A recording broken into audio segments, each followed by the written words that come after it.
Hi there folks and welcome. I'm Ahron Young, the founder and CEO of Ticker News, live broadcasting right around the world. We are on day 2 of the International Broadcasting Convention here in Amsterdam. Plenty of news to get through. The top story though, this hour. May flights of angels sing thee to thy rest.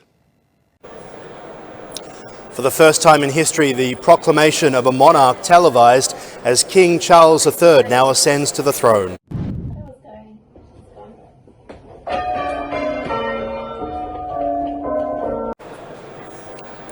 Paying tribute, bells ring out and a gun salute across the UK and around the globe as the world now pays tribute to Queen Elizabeth. A slimmer, a smaller monarchy, that's the message as a new king charts a course for a modern palace. Don't bring Meghan, the new king's directive to his son Harry on the day the family gathered at Balmoral. And in other non-royal related news, we are live at the International Broadcasting Convention. As you can see, we have a behind-the-scenes sneak peek of all the action right here on Ticker News.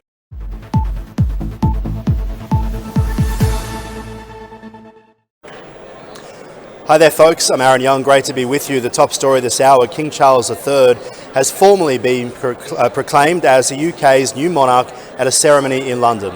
The first time in history, the ancient ceremony was televised. The Accession Council will assemble without Charles at the state apartments of St James Palace in London.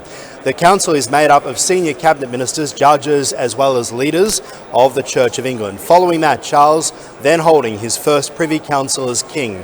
It is expected he'll make a personal declaration about the death of the Queen and take an oath to preserve the Church of Scotland. A public proclamation announcing him as a new sovereign will then be made with a fanfare of trumpeters. Meanwhile, US President Joe Biden says he will be travelling to London for the Queen's funeral after telling the British Embassy staff that Americans would mourn with their cousins across the Atlantic.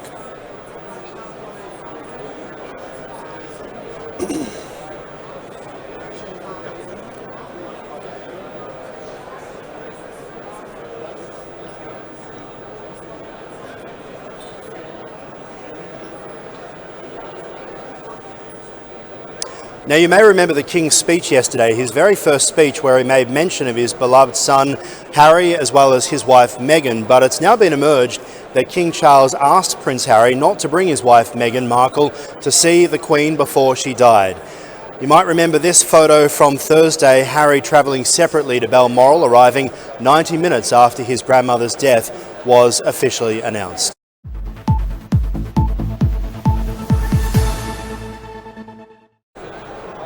Okay, well there you have it. As we say, we're broadcasting live from the International Broadcasting Convention here in Amsterdam. Let's talk about the future of live production in this new broadcast and streaming world we find ourselves in. For more, let's bring in Gordon Castle, Managing Director of the Meadowdale Group. Gordon, great to have you with us. Yeah, great to be here. All right, 3 years has passed since a lot of people have been here. Yeah. Talk to me about what you've seen. Well, I mean, it's certainly great to be back in person. I think the greatest thing is to see the industry colleagues and so forth. I think, what has really changed is the continued evolution of the industry. The technology is continuing to change. It's enabling more flexibility. You see a lot less actual kit and iron here at the show. And with many stands actually showing just everything that's coming out of the cloud. It's kind of funny coming and you go to stands and you're hoping to see something great and it's just a cloud. Yeah, it's just a screen. It's seeing things on a screen, and but the big thing about a show like this is of course you're learning about new technology and so forth, but it's the connections, with industry partners, the relationships you build. They're really the most important thing about your relationship between it. So over the last 3 years, what's the one thing, you mentioned the cloud, just give us a bit more detail about that. How do you think that live broadcasting has been changed because of the cloud? Well, I think the last 3 years, obviously the pandemic is a horrible thing, but what it did is it accelerated things in terms of the digital transformation or the transformation to the cloud or flexibility, because it became a necessity, right? Yeah. We needed to make it possible for people to edit video at home, be able to direct shows from at home, being able to, collaborate and keep the businesses going, right? For the last 4 years, I've been at Discovery and Eurosport. The Olympic planning and sports planning, everything changed in terms of how many people were going to send on site, how we needed to produce content. And luckily we were already on a path to move things to the cloud into private cloud to give the flexibility. And that's just been accelerated. Now it's just commonplace to do remote production. It's commonplace to work from home, right? And things like that will be with us for a long time. The thing I find interesting, maybe you can answer this, being a consultant who specializes in this, you talked about it accelerating things. So yes, in about 5 years, 10 years maybe, you would be moving the whole production workflow to the cloud. What we are now stuck with, I see, is legacy broadcasters still with legacy ways of things that have to be done. And while the cloud has been taken on to some degree because people have been forced to work from home, you now end up with two systems. How do we now end up going back to one workflow? Well, I think that, I guess there are places where you have two systems. You might have an on-premise system, say for editing, and you have a cloud-based.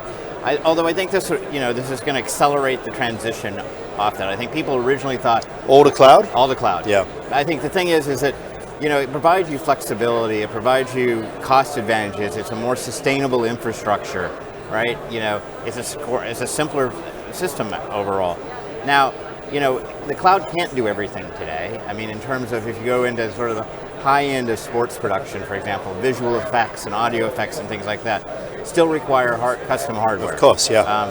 But that's changing. You see, technology allowing it to do that at more modest scale, and that's just going to get better, right? Yeah. And I think when people are looking at things and they're saying, well, boy, when the pandemic ends, everybody's going to flock back to the office, and that's where they're going to want to be. And the reality is they're like, no, I actually don't. I like not having to commute. Yeah, exactly. Right? Yeah. I guess the other aspect as well, though, is that quite often in television, when the technology changes, as it often does in the industry, it's because executives are trying to find cost savings and efficiency.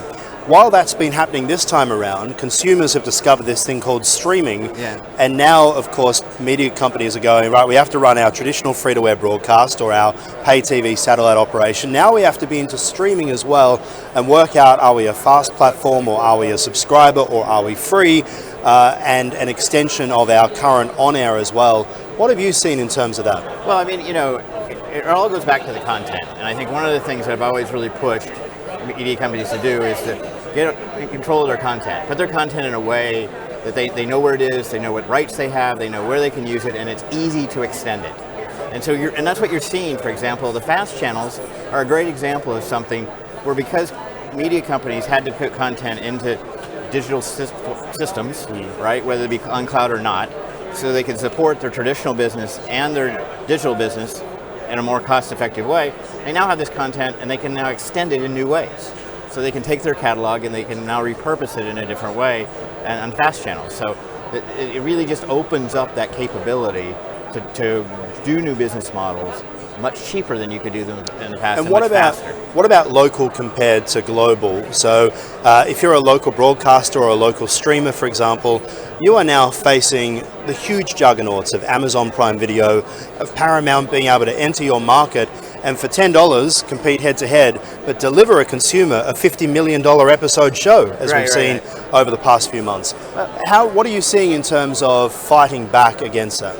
I mean, obviously, local news, local sports, things like that are obviously something that stays on the edge of this production, right? And I think, I think that's where media, the Netflix of the world are going to never be able to compete as well as on a really localized set of content.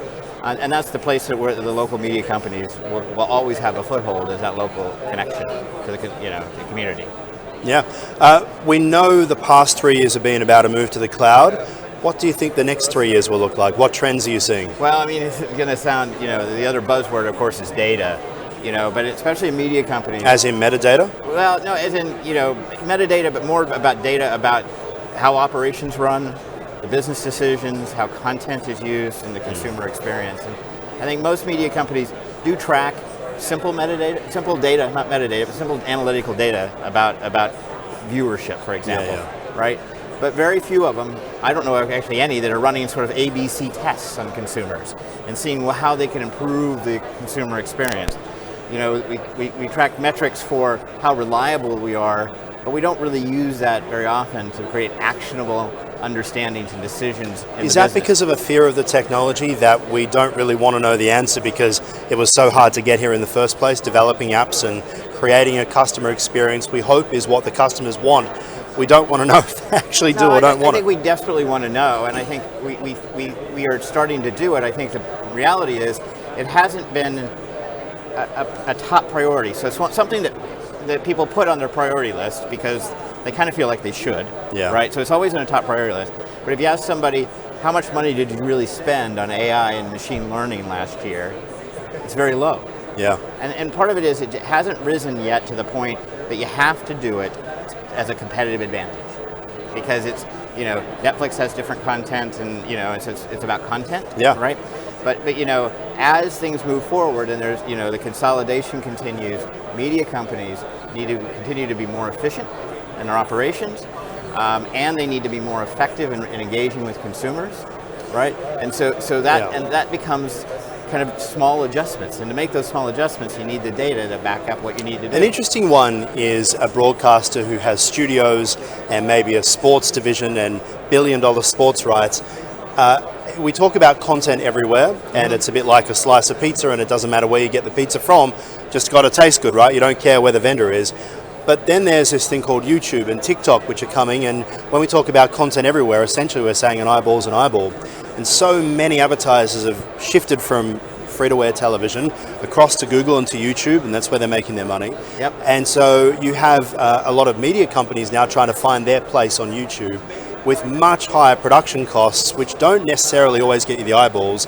You can have someone, a teenager, in their bedroom in London with a camera which costs £600, getting more views than a television network that has 50 staff working on the one project. Well, but that's again understanding that the consumers that they're getting, and I think that to take something from one platform to another platform, to take a long form piece of content and put it onto TikTok doesn't work. No. Right?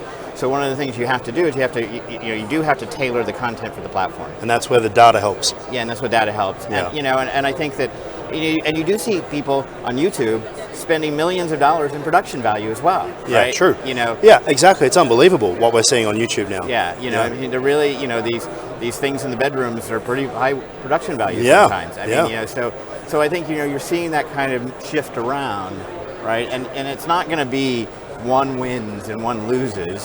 It's just going to be how the balance looks. Yeah. All right, Gordon Castle, appreciate your time. Thank you so much. Thank you. And that is Ticker News for now. I'm Ahron Young. Thank you so much for joining us. Head to tickernews.co for more. We'll see you soon.